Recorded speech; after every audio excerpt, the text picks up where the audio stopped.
Equation, এই দুটো জায়গা থেকে একটা কোয়েশ্চেন আপনারা এক্সপেক্ট করতে পারেন। হ্যাঁ, transaction analysis, accounting equation and components of accounting equation. হ্যাঁ, এই তিনটা জায়গা থেকে একটা প্রশ্ন এক্সপেক্ট করতে পারেন। দেন আমরা journal, ledger and trial balance, হ্যাঁ, এই তিনটা জায়গা থেকে একটা প্রশ্ন আপনারা করতে পারেন, এক্সপেক্ট করতে পারেন। হ্যাঁ, journal, ledger and trial balance. Okay, এটা গেল 2 নাম্বার। 3 নাম্বারে হচ্ছে আমরা অ্যাডজাস্টিং এন্ট্রিজ করেছি, তাই না? Adjusting entry, adjusted trial balance and financial statement, preparation of financial statement, এই তিনটা জায়গা থেকে একটা কোয়েশ্চেন এক্সপেক্ট করতে পারেন। হ্যাঁ, শেষ বোধহয় পড়ালাম হচ্ছে ফাইন্যান্সিয়াল স্টেটমেন্ট অ্যানালাইসিস, নাকি? জি স্যার। ফাইন্যান্সিয়াল স্টেটমেন্ট অ্যানালাইসিসে বোধহয় অ্যাসাইনমেন্টও ছিল নাকি? ফাইন্যান্সিয়াল স্টেটমেন্ট অ্যানালাইসিস বোধহয় ছিল না। ফাইন্যান্সিয়াল স্টেটমেন্ট অ্যানালাইসিস থেকে একটা প্রশ্ন আপনারা এক্সপেক্ট করতে পারেন। ওখানে ফাইন্যান্সিয়াল স্টেটমেন্ট অ্যানালাইসিসে আপনার যেমন কমন সাইজ অ্যানালাইসিস ছিল, অপারেটিং সাইকেল ছিল, ক্যাশ কনভার্সন সাইকেল ছিল, হ্যাঁ, তারপরে হচ্ছে ক্যাশ কনভার্সন সাইকেল ছিল, তারপরে হচ্ছে আপনার current ratio, quick ratio, cash interval ratio, হ্যাঁ, এই জায়গাগুলো ছিল। এই জায়গা থেকে আপনারা একটা কোশ্চেন এক্সপেক্ট করতে পারেন।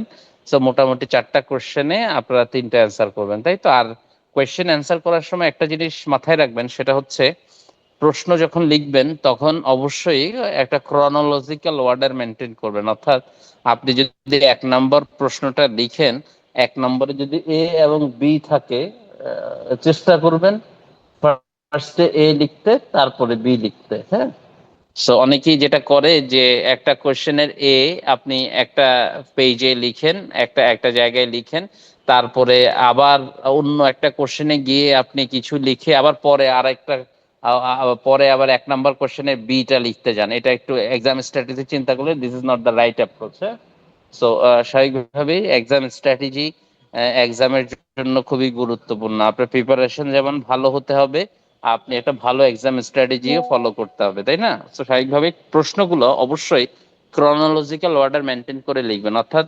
কোশ্চেন নাম্বার এ যদি শুরু করেন, কোশ্চেন নাম্বার 1 এর এ আপনি অ্যান্সার করলেন, 1 এর বি এ শেষ হওয়ার পরে অ্যান্সার করবেন। অথবা 1 এর এ লিখার পরে যদি আপনার 1 এর বি লিখতে কমফোর্টেবল ফিল না করেন, সেক্ষেত্রে আপনি 1 এর বিটা আপনি একটা স্পেস রেখে দিয়ে তারপরে কোশ্চেন নাম্বার 2 তে যাবেন।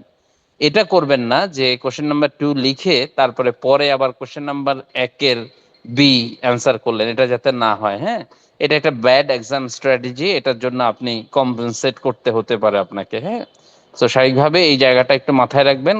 প্রশ্ন একটু ক্রনোলজিক্যাল অর্ডার মেনটেন করে লিখবেন। আর কোনো প্রশ্ন যদি কাটাছেঁড়া করতে হয়, খুব ডিসেন্ট ওয়েতে কাটাছেঁড়া করবেন, এবং যাতে করে বোঝা যায় যে আপনি এই কোশ্চেনটাকে ছেড়ে দিচ্ছেন। হ্যাঁ, আবার অনেকে যেটা করে একটু ঝামেলা করে। ঝামেলা বলতে, যেহেতু আপনাদের দুটো সেট থাকে, মানে পার্ট এ পার্ট বি এরকম ভাবে থাকে কোশ্চেন গুলা, যেটা দেখা যায় যে যেমন একটা ইয়েতে, একটা এক্সাম স্ক্রিপ্টে আপনি কোশ্চেন নাম্বার পার্ট এর কোশ্চেন নাম্বার 1-2 লিখলেন, আবার পার্ট বি এর কোশ্চেন নাম্বার 3 লিখছেন। এগুলো যাতে না হয়। হ্যাঁ, এটা এইসব ব্যাপারে খুবই কেয়ারফুল থাকবেন। হ্যাঁ, কারণ এক্সামিনার বাধ্য না আপনার অ্যান্সার খুঁজে খুঁজে দিতে, বাধ্য না সে। হ্যাঁ, সো ওই জায়গাটা একটু মাথায় রাখতে হবে। আরেকটা ব্যাপার হচ্ছে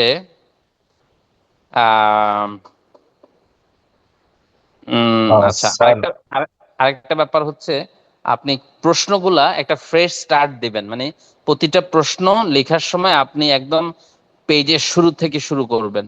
অনেকে দেখা যায় যে হাফ পেজ লেখার পরে 2 নম্বর কোশ্চেন শুরু করছেন, এগুলা করবেন না। হ্যাঁ, হাফ পেজ লিখে যদি একটা কোশ্চেন শেষ হয়ে যায়, সেকেন্ড কোশ্চেনটা অবশ্যই একটা ফ্রেশ স্টার্ট দিবেন। হ্যাঁ, না হলে এটা আসলে ফিগার আউট করাটা একটু মাঝে মধ্যে ডিফিকাল্ট হয়, বা এক্সামিনারের এন্ড থেকে একটু চ্যালেঞ্জের মুখে পড়তে হয়। অনেক সময় দেখা যায় যে প্রশ্ন না দেখে চলে গেছে বা স্কিপ হয়ে যায়। হ্যাঁ, সো ওইটাও একটা ব্যাড এক্সাম স্ট্র্যাটেজি, যে আপনি একটা কোশ্চেন শেষ হওয়ার পরেই আধা পেজ থেকে আরেকটা কোশ্চেন স্টার্ট করে দিলেন, এটা যাতে না হয়। হ্যাঁ, সো একটা ফ্রেশ স্টার্ট দেওয়া প্রতিটা কোশ্চেনে খুব গুরুত্বপূর্ণ। কেউ বোধহয় কিছু বলতে চাচ্ছিলেন। স্যার বলছিলাম যে জার্নাল লেজার ট্রায়াল ব্যালেন্সের পরে আরেকটা টপিকের কথা বললেন, যদি একটু আরেকবার রিপিট করা যাবে? ওটা হচ্ছে adjusting entries and adjusted trial balance and preparation of financial statement. তিনটা টপিক, একটা হচ্ছে adjusting entries, adjusted trial balance, then হচ্ছে preparation of financial statements. Thank you sir. বুঝছেন? জি স্যার। এই তো, এইগুলো আমি আরেকটা চ্যাপ্টার পড়াতে চাইছিলাম, কিন্তু মনে হচ্ছে না পড়ায়, মানে পড়াইতে আসলে ইচ্ছা করতেছে না এখন এই অবস্থায়। হ্যাঁ, একদিকে মোটামুটি ভাবে এখন আবার নতুন করে চ্যাপ্টার পড়াতে গেলে দেখা গেছে যে দুটা দুটা ক্লাসে আমি শেষ করব ঠিকই, কিন্তু আবার আপনাদের আবার সেটা শেষ করা সবকিছু মিলে শেষ মুহূর্তে আর চাচ্ছি না আর কি। হ্যাঁ, স্যার চ্যাপ্টারটার নাম যদি একটু বলতেন যেটা স্কিপ করতে চাচ্ছেন। ওটা ছিল হচ্ছে আপনার মানে যেটা বেসিক্যালি আপনাদের একজন স্যারকে পড়ান, মেহেদি স্যার পড়ান না? Yes sir. জি স্যার। হ্যাঁ, মেহেদি স্যার পড়ান। ওখানে দেখবেন যে একটা চ্যাপ্টার আছে capital budgeting, relevant costing, opportunity costing, ওরকম কিছু পড়াইছেন উনি? স্যার ক্যাপিটাল বাজেটিং বলতে ওই যে ডিসকাউন্ট রেট থাকে যেটা, ডিসকাউন্ট রেট এনপিভি, থাকে, MPV, IRR, NPV. MIRR. Yes sir পড়িয়েছেন। হ্যাঁ, ওগুলো করাইছি স্যার। আচ্ছা আচ্ছা, ওটা করাইছে। ওটার সাথে আরেকটা চ্যাপ্টার আছে যেটাকে বলা হয় relevant costing, relevant costing, opportunity costing, সেটা পড়াইছে কিনা? না স্যার, রিলেভেন্ট কস্টিং পড়ানো হয়নি। কস্টিং স্যার ডিটেইলসে পড়ানি স্যার, কিন্তু দেখেছিলাম। এই দেখো তো একটু, ওই যে স্টলের কয়টা স্টল দিচ্ছেন? স্টল আমরা 10টা হচ্ছে বরাদ্দ তো আছে আছে না? আচ্ছা, আপনি একটু লাইনে থাকেন। এই তো এইটাই বলতে চাইছি। আর কারো কোনো কোয়েশ্চেন আছে? আপনি কি ছিলেন এতক্ষণ? হ্যাঁ, মাসুদ রানা চৌধুরী। আর কারো কোনো কোয়েশ্চেন আছে? স্যার তাহলে আমরা রিলেভেন্ট কস্টিং পড়বো না, তাই তো? ওটা যদি ওই স্যার পড়ায় তাহলে আপনারা ওটা কন্টিনিউ করেন, আমার জন্য লাগবে না।